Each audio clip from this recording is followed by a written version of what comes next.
Story 1. When their happiness started to feel more important than mine, the smallest things, like the way they laugh at their own jokes or the way they fidget when nervous, became my favorite parts of the day. Home stopped being a place and started being wherever they were. Story 2. We had been seeing each other for a few months, and it started off casually because she was in her last semester of college and was moving to a different city for work the summer after graduation. A week before she was supposed to leave, we flew to Chicago to attend a music festival. On the way back, she mentioned that it was her last time flying back to our home city, at least for a while. It hit me like a ton of bricks, the sudden realization that what we had was coming to an end, and I didn't want it to end at any cost. Story 3. The moment I saw him again, I knew the moment I saw him and dated him the first time. I remember being 13 years old and thinking, I couldn't spend a day without this person. He was my first love and I was his.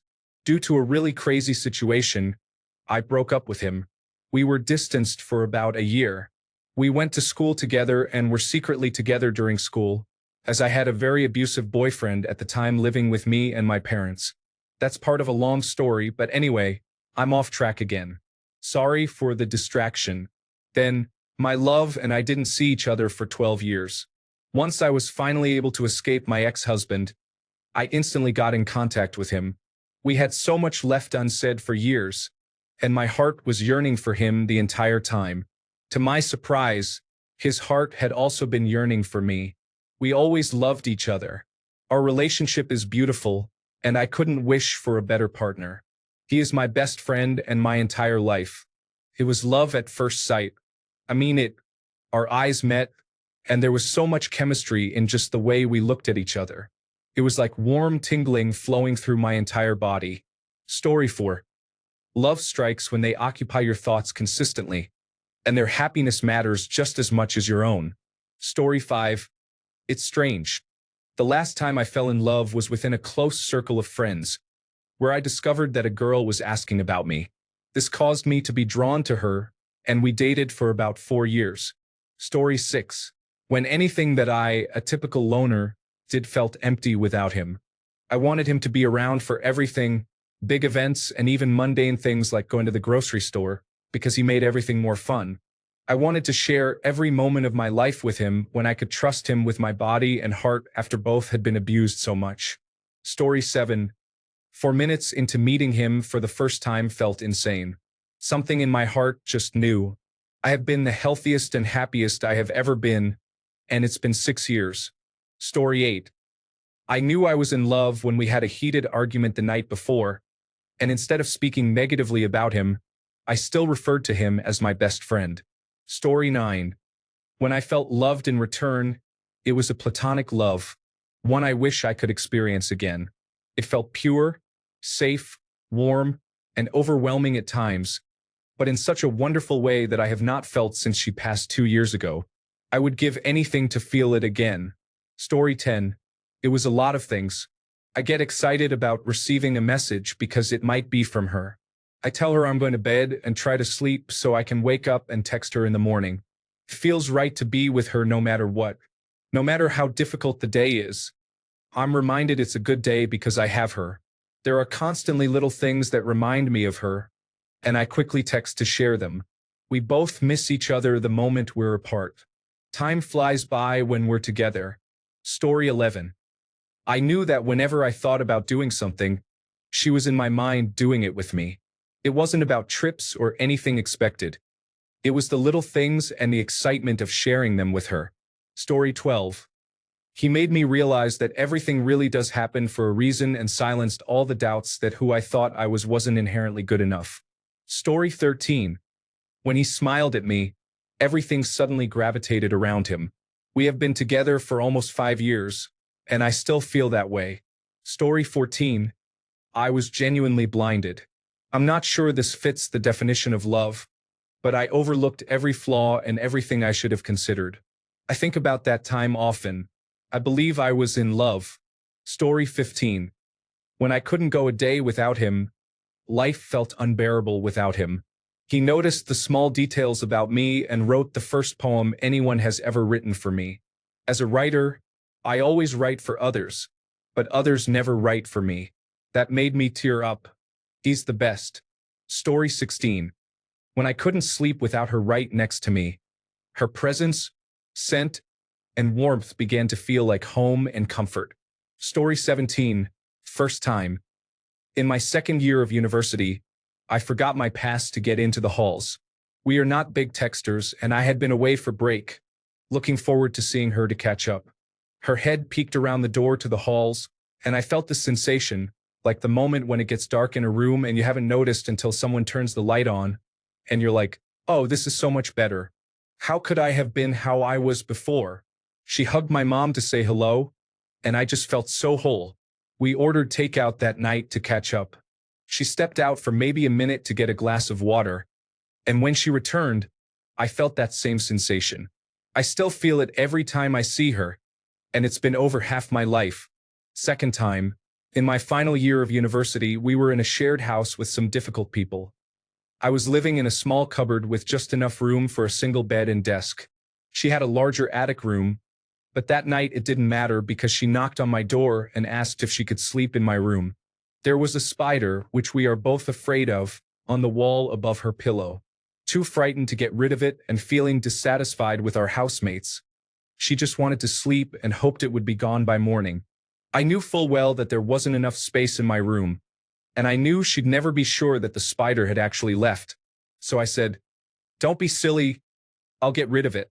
We both stared at each other in disbelief for a moment as I realized I had said something very foolish.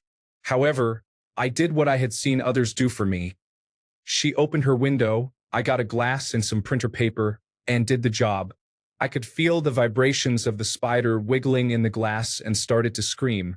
She also began screaming. I threw the spider out of the window, and with shaking hands, put the glass and paper down on her desk. We nodded at each other and said good night.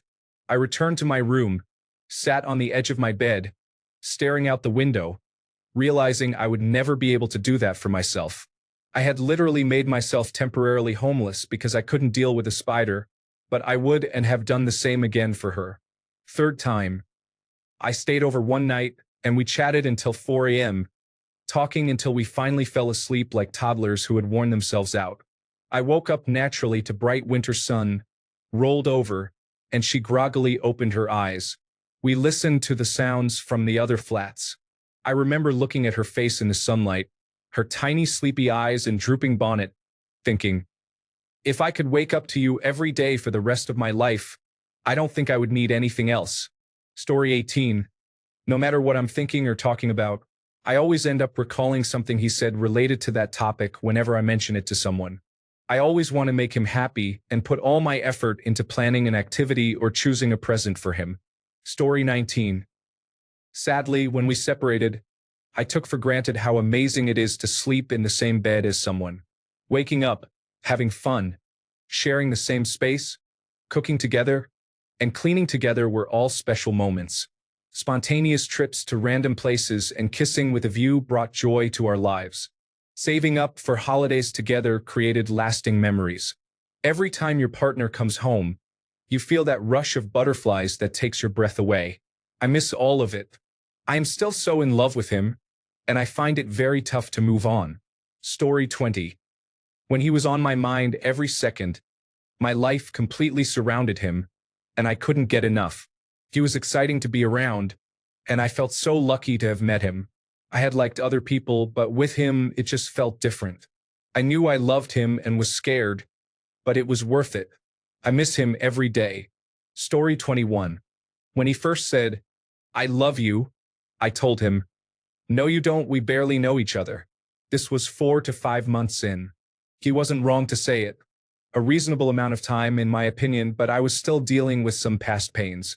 Whether or not I could admit it to myself or to him, I had fallen in love with him. I knew it because he was vulnerable with me, even after I reacted harshly due to my own fears.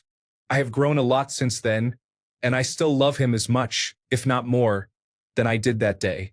Story 22. I never was. I'm not even sure if I ever had romantic feelings for a real person and not a fictional character. Story 23. I don't know about love, but I can sense feelings arise when the girl starts talking to other guys, and it stings my heart. That is the start of a significant event. Story 24. When his company provided me with so much comfort, a comfort that I have never had with anyone else. I felt perfect. Story 25. When I missed him the second we were not together. I never really felt that before. 13 years later, and I still feel the same. Story 26. For me, it was the moment when a future I never thought possible transitioned from a dream to something I am actively working towards.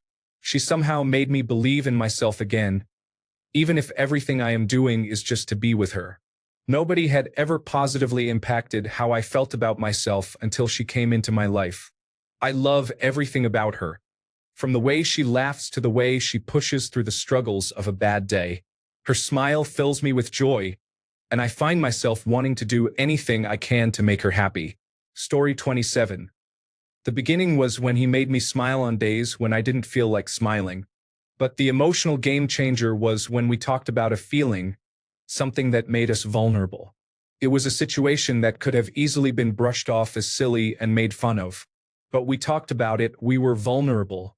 Then he said, I love how we are with each other. I knew in that moment that he is the one I can be, not just my happy and strong self, but also a mess full of self-doubt, tears, and insecurities. Story 28. For me, it felt like peace, a spiritual oneness, and a sense that this person understood me on a deep emotional and intellectual level. Story 29. I realized that every time they messaged or wanted to talk to me, I was eager to hear from them. It may sound silly, but before I met my husband, I always needed my own space from people. I disliked being touched too much and often needed a break from even friends. I frequently needed time to gather my thoughts before responding and dealing with potential conversations. With my husband, I never felt that way. I always wanted to talk to him and hear from him. I suddenly didn't prefer being alone or needing my space anymore. Being with him recharged me more than being alone. I felt more comfortable around him than alone, and that was something new. I had always disliked cuddling, but with my husband, I could easily be in his arms forever.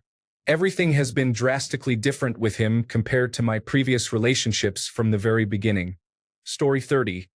When I began caring for him, I checked on his mental health during family visits for Christmas, prepared meals for him, and offered to buy him cold medicine when I left work. Story 31.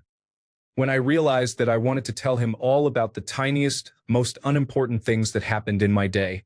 I saw someone wearing green Crocs. I need to tell him. I saw a leaf on the ground that had the shape of a dog. He must know. Story 32. When he visited me in the hospital every day, even though it was an hour away from his home, he stayed the entire visiting hours to ensure that I wasn't lonely. Story 33. When I had mononucleosis in college and wanted Gatorade, my boyfriend walked half a mile in February to bring me some to my college house. He planned to climb in the window, as I lived in the attic, so I wouldn't waste energy going up and down the stairs. When I let him in, he carried me upstairs. We have been together for 9 years and married for 2. Story 34. As someone who was always comfortable with my own company, I realized I wanted her for every memory. Being alone didn't seem so pleasant anymore. I wanted her to witness my accomplishments, my failures, or even the simple joy of finding a cool rock. I felt life was enjoyable but could be even more fulfilling if she was there to share the experiences with me, whether good or bad. In short, I was okay with being vulnerable, which had never happened before. Story 35. When we went to Taffy Lane together, his eyes lit up with magic. Now he tells me he was high and laughs about it. Story 36. When we first started dating, she wanted to spend every waking moment together. I used to think that maybe we should spend some time apart so we wouldn't get sick of each other's presence. However, it actually opened my eyes to enjoying every moment together. I loved it when I was laid off.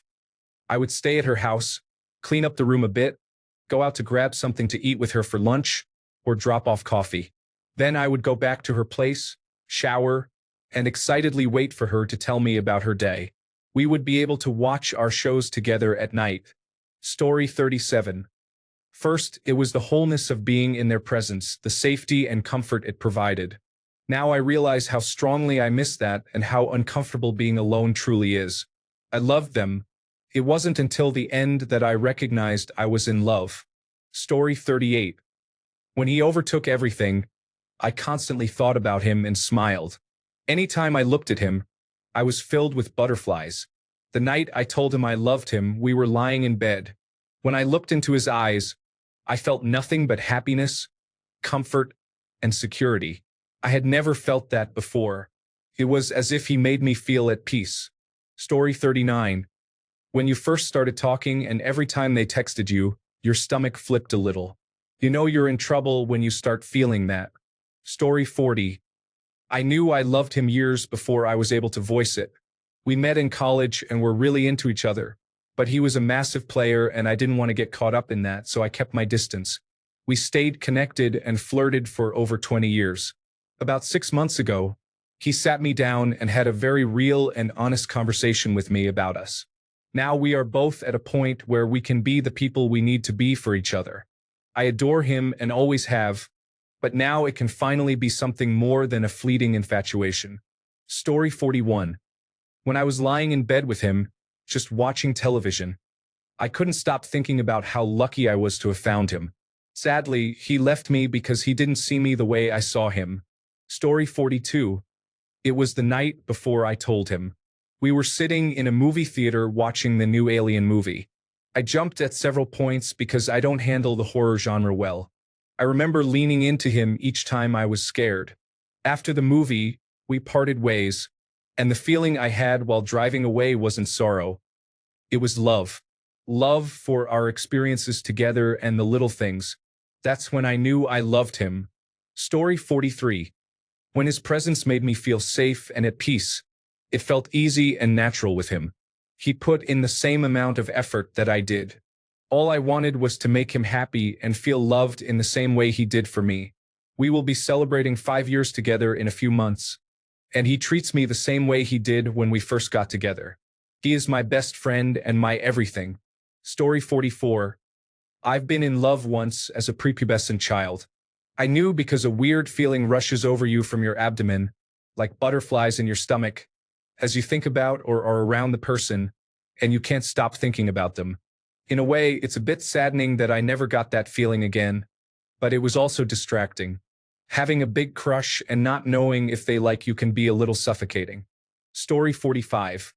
When I realized I could prioritize their benefits and happiness above my own, despite the pain of not being able to have what I want. Story 46. On our first date, I had some hair in front of my eyes. He took 2 fingers and brushed it behind my ear. The gentleness of the gesture and the way it made me tingle told me this was someone special. Thanks a bunch for sticking around till the end of the video. Remember to subscribe, and until next time, stay awesome and goodbye.